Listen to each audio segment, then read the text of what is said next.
Hi y'all, welcome to my channel, and in today's video I am going to give you a mid-year homeschool update, and I'm going to share with you the things that worked for us, the things that didn't, and a big change that's happening in our homeschool this semester. So stay tuned.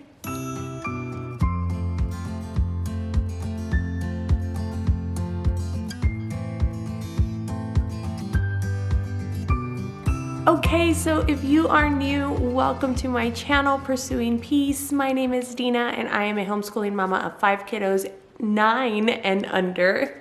And on this channel, I share my passions for homeschooling, for Christ, and for encouraging mamas in their faith and in this amazing, even though it can be really crazy and chaotic, it's still an amazing season of motherhood. So if you'd like to join me on this journey, then click the subscribe button down below, and don't forget to click the little bell icon so that way you know whenever new videos pop up. You can also follow us over on Instagram at Dina_Pursuing Peace if you'd like to see kind of glimpses of our week.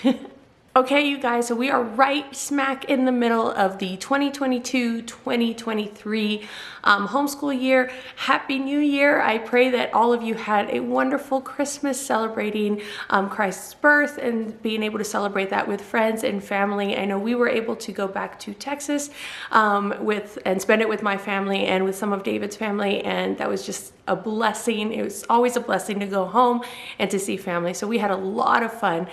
So I hope that you guys were able to be blessed during this Christmas break also. But now it's time to get back into the swing of things, isn't it? And I don't know about you, but I am finding it very hard to do it. I have been a little bit more relaxed as far as what time I wake up in the morning during this break. And so I'm having trouble kind of getting back into waking up early and all of that during this school year. And so, so if you could just pray for me, and I will be praying for you guys also. But this is kind of a normal thing that happens. So if you are experiencing this and you are a new homeschooling mama, rest assured that this is completely fine. It's okay. And you will probably experience something like a slump in like March also, especially if you live in an area that where you have a kind of extreme weather. So you have like if it's snowing or it's really cold outside and you can't get out very often, or your kids can't just go outside and play, then that kind of adds to the stress a little bit of homeschooling, because you're just kind of inside all the time. But don't worry, it's normal and it's okay, and you will get past it. We live in Arizona, so we actually, today it was about 70 degrees outside, and it's January 10th. And so we were able to go out and play. So I hope wherever you are at, I pray actually that you are not even feeling this. I pray that you are ready to just jump back into the school year and give it all you've got for the glory of the Lord, right? Okay, so I'm going to try to make this video sweet, short, and all of that. But as you can tell, I talk a lot. So I'm trying to do this quickly for you guys. So for those of you who don't know, I have 4 kids in homeschool, and then I have a toddler. So my 4 kids that are in homeschool are in 3rd grade, 3rd grade, 2nd grade, 1st grade, and then a preschooler. So I'm gonna try to update you on all of those things. I do have videos, I think maybe it was just one video, or maybe I split it into 2, I can't remember. But I'll link them down below of all of the curriculum that we are using, or that we were planning on using for the rest of the school year. I made that video over in August, so I will link that down below so you can see what we have. But I will kind of list through, again, what is working for us and what we will continue doing, what is not working, and whether we will continue it or not. And then also just a big change that's happening that is kind of, I'm not worried about it, because I know that God has everything under control and it's okay. But I'm just like, I have a hard time with change. And so sometimes I fall into these slumps of, oh no, this is gonna be the end of the world. And then I'm reminded, that there's grace and there's mercy, and it's not the end of the world, and and I'm not going to ruin my kids, and everything is going to be okay, and we actually might have a very good semester the rest of the year. So So with all that said, blah, blah, blah, blah, I'm gonna go ahead and jump right in. There are gonna be timestamps down below so you can check those out, and if you don't have time to watch the whole thing, or if you are just wanting to get to a certain spot. Okay, so the first thing that is working, we are using language arts. We're using the good and the beautiful for all 4 of my children. So level 3, level 2, level 1, and the pre-K level. We are still on pre-K. We have not gone over to the kinder prep yet, the new kinder prep. I have it, but we just haven't gone over to it yet because I am just being very relaxed with preschool. So as far as language arts go, all of that is working for us. We have used the good and the beautiful for years now, and I absolutely love their curriculum. And so it is all working out really well for us. For math, again, we are using the good and the beautiful. I have level 3, level 2, and level 1. And that's working really well for us also. We are enjoying the new math, and it's just so fun to see what we're learning, not only in math, but in language arts also, just to see what we're learning kind of, sometimes it ties into whatever else is going on in our lives, and I'm sure that it's the same for you, and that probably happens no matter what curriculum you use, but it's just so neat to kind of put those connections together, and my kids are old enough to kind of see those connections and really try to make sense of the world around them, and so that's been really neat. So language arts and math have been working well for us. Another thing that we're using from the good and the beautiful is handwriting, and that for the most part has been working well.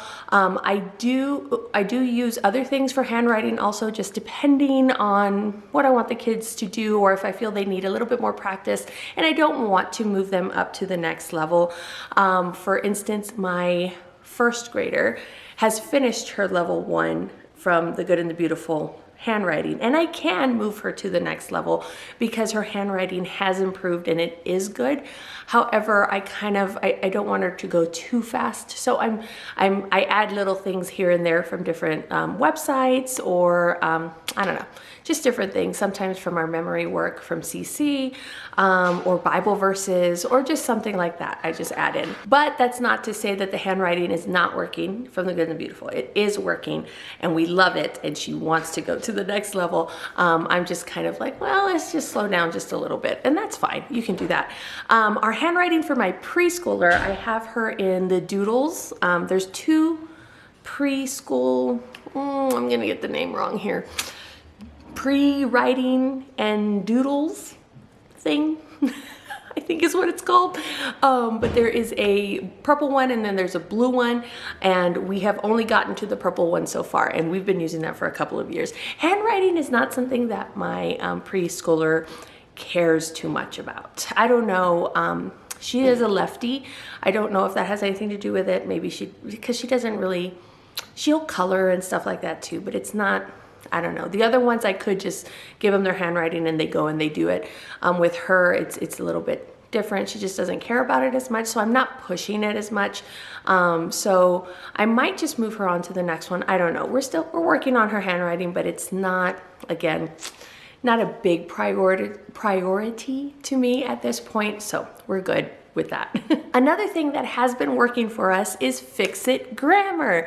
It surprised me. I kind of thought that one would fall off, to be honest, just because it's independent and it's one of those like, well, we'll just do it later, and then it just kind of falls off of the schedule. But it has been really good. My 3rd grader has been using it, and we have really liked it. I have a whole video on Fix-It Grammar, and I'll link it down below if you're interested in looking at that. We're doing the very first level. I think it's the nose tree, and she is enjoying it a lot. And she is really learning how to look up stuff in the dictionary, learning how to do things alphabetically, going in alphabetical order, and learning a lot about grammar because it gives you a lot of practice, and she can really do it on her own, and she's getting faster at doing it on her own.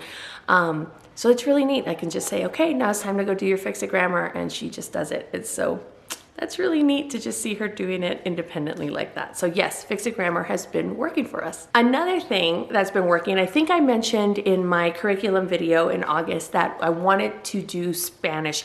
I actually don't know if I mentioned that in there. I don't know. Go back and tell me if I did. Go back back and check.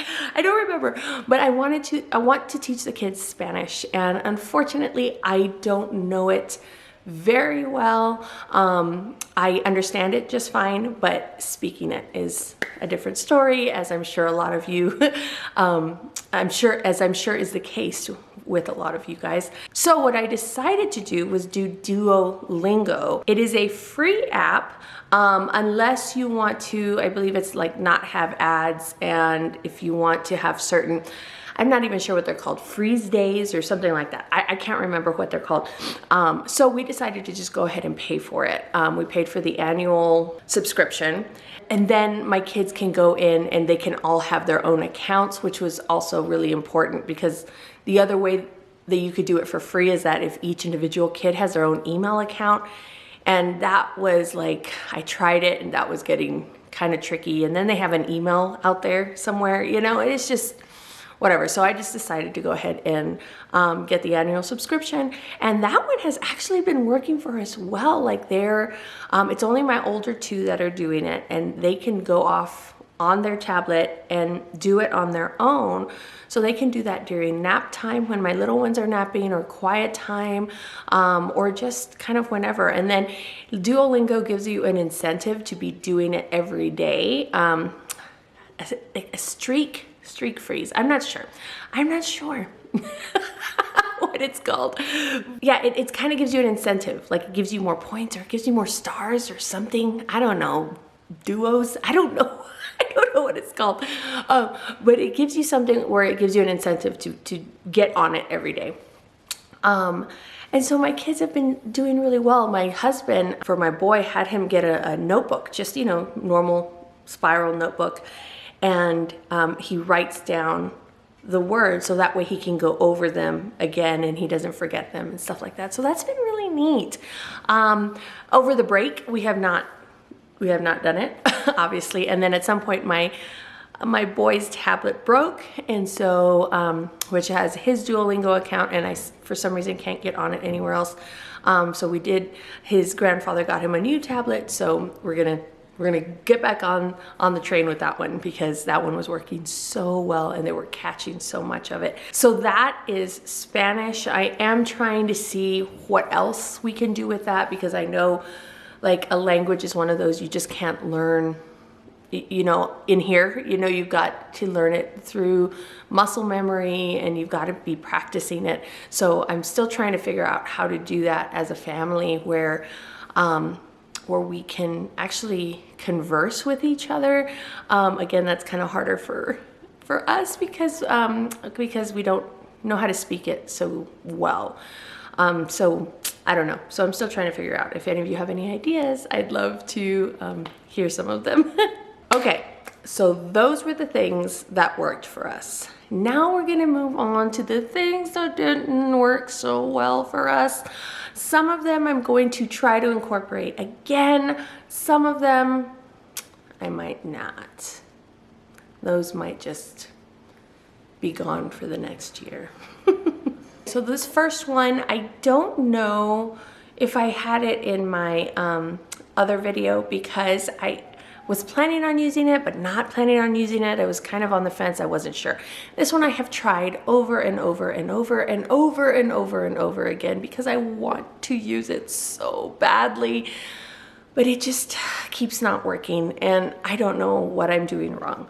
But it's this before 5 in a row, and I don't know if I have even said this in another video, in one of my other videos, where it's like, well, it's not working for us.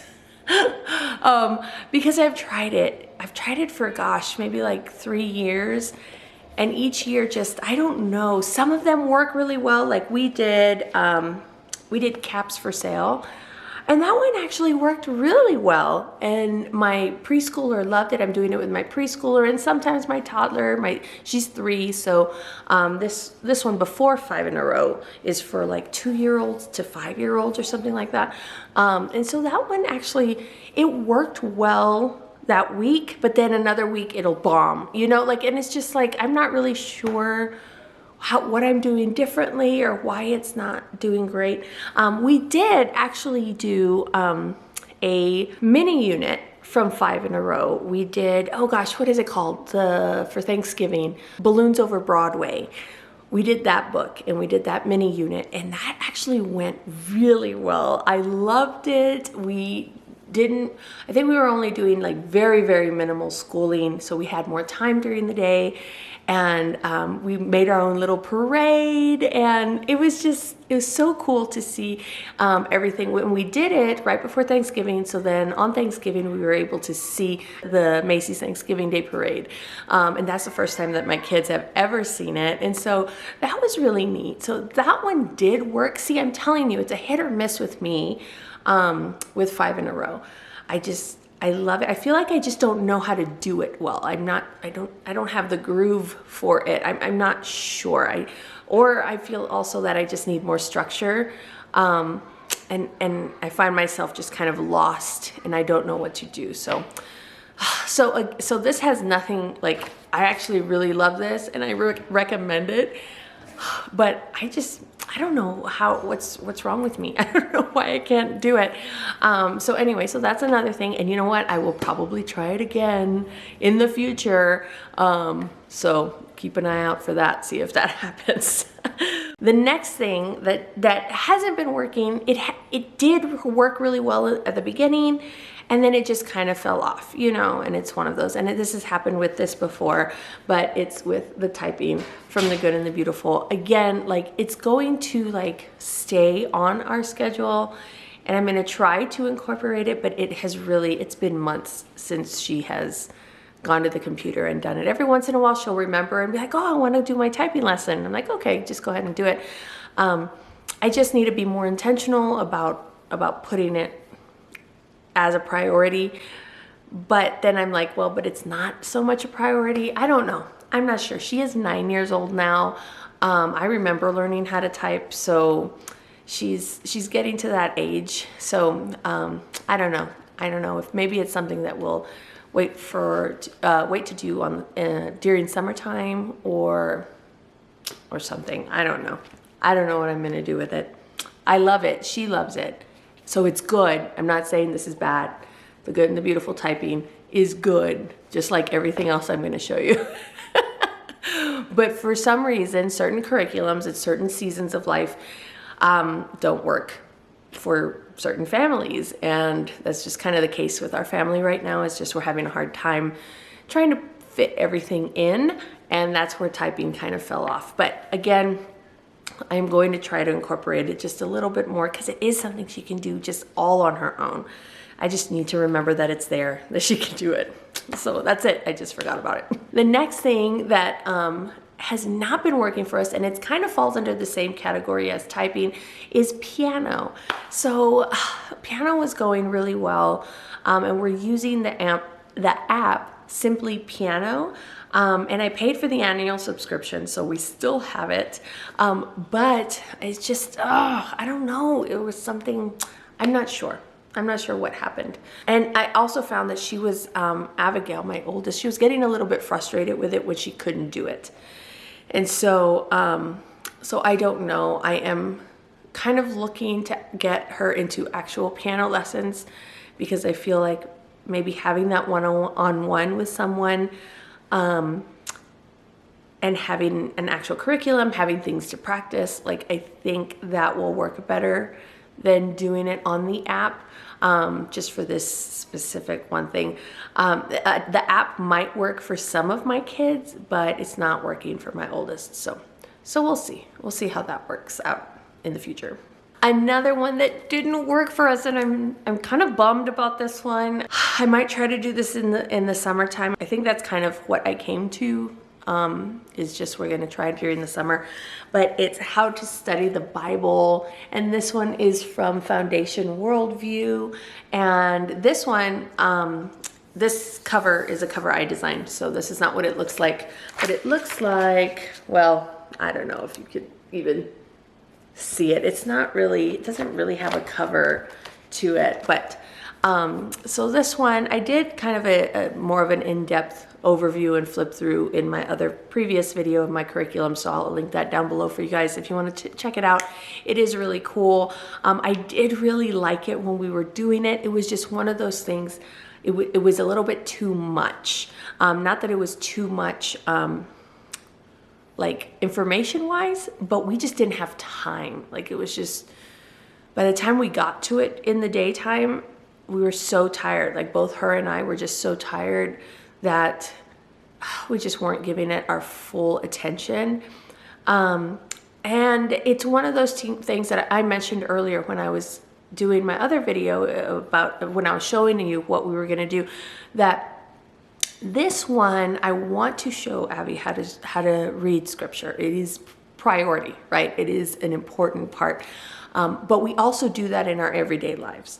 So I don't feel the need to sit down with her and go through a curriculum. Although I do enjoy this curriculum. This curriculum, I think it's put together well. I think it brings up questions that I didn't even think about. But we have enough scripture. You can never have too much, right? But I feel like we have a good amount of scripture, and just seeking the Lord on an everyday basis, and leading by example type of the stuff in our home, that it was okay that we didn't have to do this curriculum. Again, though, when we do like summertime and we have a little bit more flexibility in our schedule, then I probably will pick this back up. At least that's my plan for right now. I want to pick this back up and have it as something that we do on a regular basis, probably more than once a week. We'll do it like twice, 2 or 3 times a week. And maybe I could even go through it with my other kids too at the same time. I don't know. I haven't thought that far. I haven't thought that far, guys. One day at a time over here. But I really do want to pick this up at some point again, because it's really good. And I think teaching her how to study scripture and why scripture is so important is vital in my part as a disciple, because I'm not the disciple, she's the disciple, as part of my discipling her.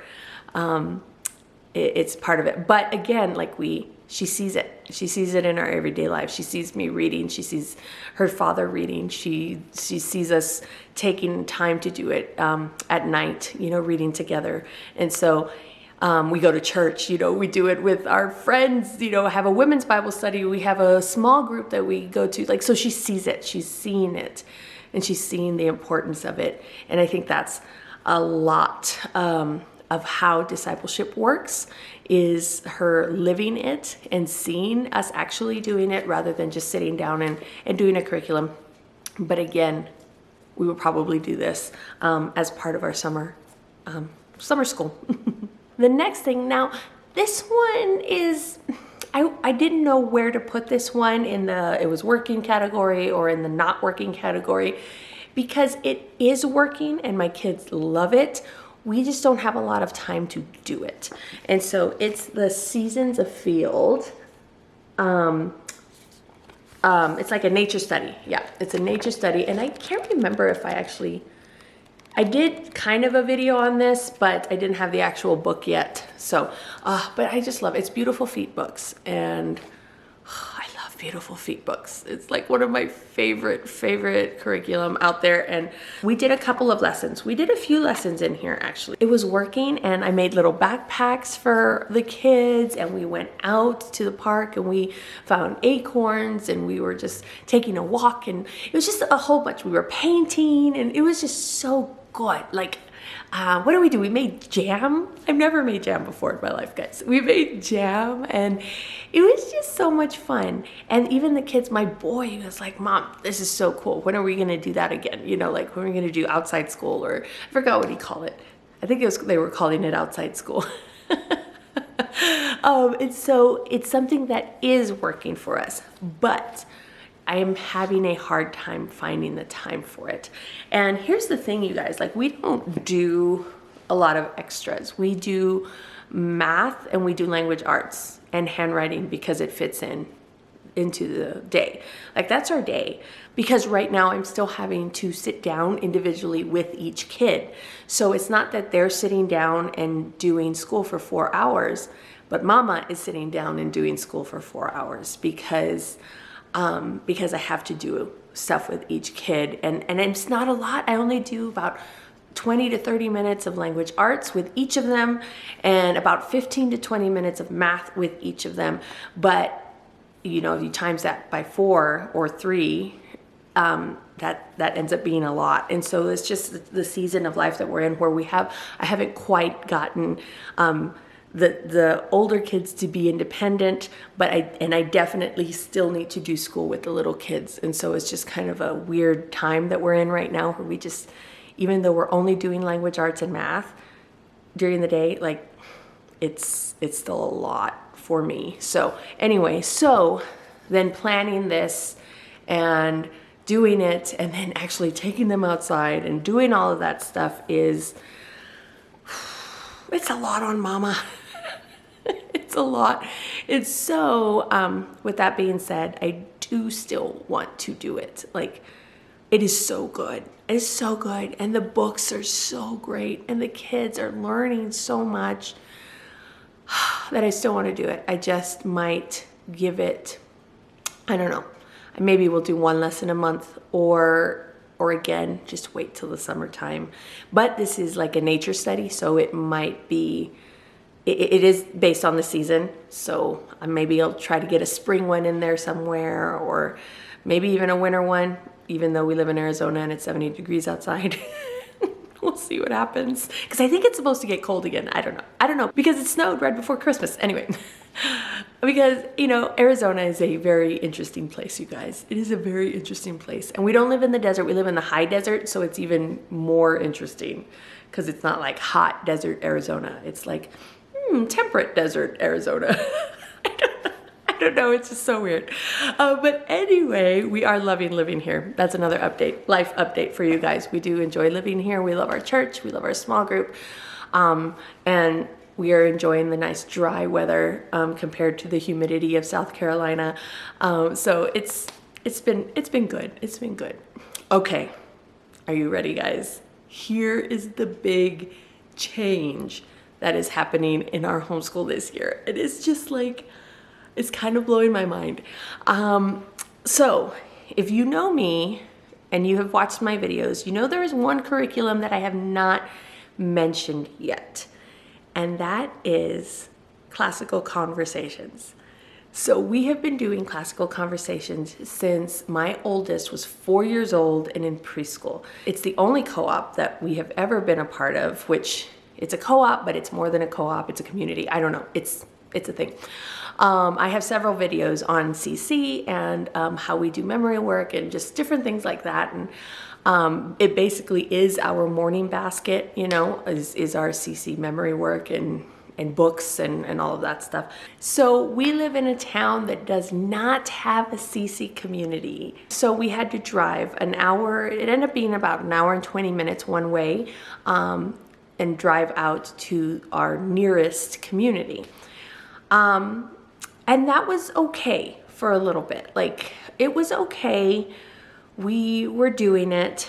But right away I could feel, I don't know. I was just never easy about it. There was nothing easy about it. There was, the drive itself wasn't a hard drive, but just having that extra 3 hours on top of going to community day from 9 to 1, and then just it was just a lot. It was a lot. And then plus we the community that we were in didn't have any childcare, and so I had to take my 2-year-old, now 3-year-old, with me to classes. And it was hard. It was really, really hard. There were some days that I didn't have to take her. Like, my husband was able to work. I was able to find a sitter that day. And it was easy. That's how I know that having her there was hard. Was because I could see the difference so much when I didn't have her. I love her to death. She's the cutest little thing in the world. But she was she was a kid. She's a kid. She wants to play. She wants to go out. She wants to do the things that other people are doing, and she couldn't always do it. The tutors were wonderful when she was there, and she could, join in on the games or join in on certain things, but she couldn't like do the projects because we had paid for the projects. So there was no extra, and maybe if there was some leftovers, the tutors will kind of let her play with the leftovers or whatever, but they were so sweet and they were so good, and it wasn't their fault. But it was hard on me. It was hard on me because I was constantly trying to take care of her, and I couldn't be present with my kids, and I really wanted to do that. If you know or you are part of CC, you know that being present in the classroom is kind of a big part of it. And so anyway, so that was a big issue. And then my kids were going through something. They were not acting well in our new community. And I don't, they're better now, but it was hard. Like my two kids, I had 4 kids in there, and they were both in 2 different classes. No, I said that all wrong, but do you understand? So I had 2 kids in one class and 2 kids in another. And then I would go back and forth. So one week I'd be in this class so I can be with them. The other week I'd be in this class.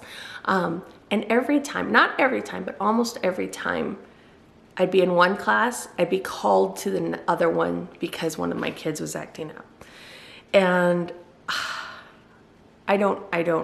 it was just a strange time because I felt so bad. Didn't think that was gonna happen. But I felt bad as a mom. Like I felt like, oh my goodness, like what is wrong with my children? They didn't do this before, like I was able to be a tutor before. And yeah, they would act up a little bit. They'd be kids and the tutors would tell me certain things, but it wasn't like this, where like every time somebody told me something about one of my kids, and so it was just like every time I came home, it was just, oh Lord, help me. Like, I don't know what to do. I don't know how to solve it. I don't know what the problem is. And it could be just that, we had to wake up super early that morning, sorry guys. We had to wake up I had to wake up at 5:45. The kids had to wake up at 6:30, and I mean they're homeschool kids. They don't wake up till they don't wake up till 8:30 or 9 or something, and that might be late for a lot of you guys, but that's just kind of how we are. And I was trying to put them to bed earlier so they could sleep longer, but it was just hard to change that for them, and so they had to wake up early. It was a new community. There was a lot of rules, like we couldn't play in certain areas. And I'm not saying that was bad because we're renting a facility, we're renting a church, so we have to abide by their rules. So that's not bad. But with our other community, we had full reign of the whole thing, and we can go play. And I wasn't worried about my kids. I don't know. It was just different. And it wasn't that it was bad. Different. It was just a hard different.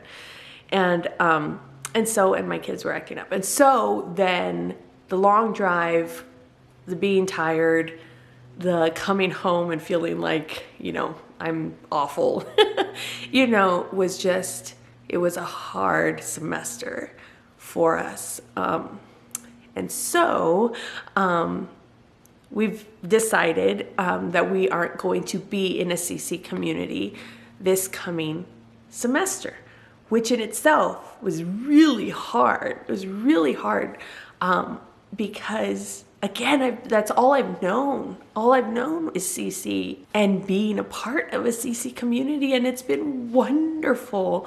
And so for us not to be a part of a CC community this coming semester, and probably until we leave Arizona, has been kind of, I don't know, it's been definitely something that I've had to lean on God for, because it's going to be a change, and I don't know how it's going to work.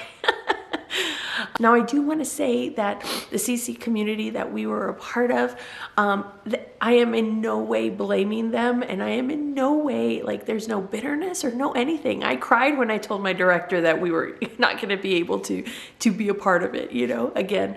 And there were some people there, you know, in the different classes that would love on my kids, and and that I really had gotten close to, developed a friendship with, and so not to be able to see them anymore, it's like, oh, that stinks, you know, and it really is sad.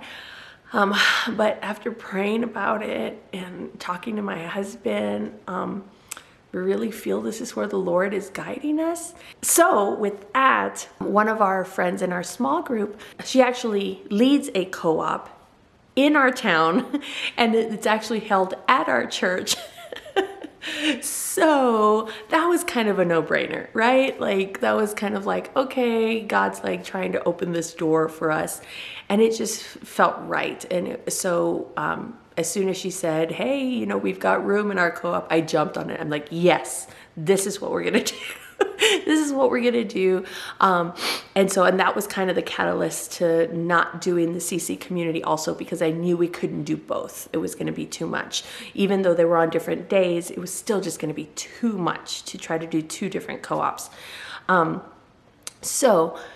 This one is not CC based. It's not based on any curriculum. It is just a co-op, but it is a very structured co-op, and I am very impressed by the way that the moms have kind of come together and put this thing together. There's contracts and all kinds of paperwork things, and it's just really neat. I was very impressed by it. And so this year we will still be in a co-op, but it won't be CC. And with saying all of that, I am going to try to keep doing CC curriculum. So I loosely, because I do want the kids to continue to know their memory work, because we've learned so much from just the memory work and then reading books. So that's going to be my plan for this coming semester. Is we are going to listen to our memory work, we are going to memorize it, and we are going to read books that correlate with the science, the history, the geography, all of that stuff. We are going to continue to do it. It's just going to be a lot more laid back. And I just want to do a lot more book reading, because I find that they just learn so much, and we just have a better time as a family when we're just sitting around reading books together. So we are going to do that. So we are not stopping CC, but we are now going to be doing it without a community. So that's a whole new animal for me. I did do that a little bit when I was here, and I do have a video about that when we did it, I don't know, 3 years ago. But we only did it for 7 weeks without a community.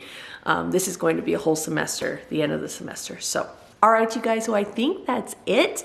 If you like this video, give me a thumbs up, and don't forget to subscribe and click the little bell icon so you get notified whenever new videos pop up. All right, you guys, well, I hope that you are having a blessed day, and I will see you next time with another video. Bye.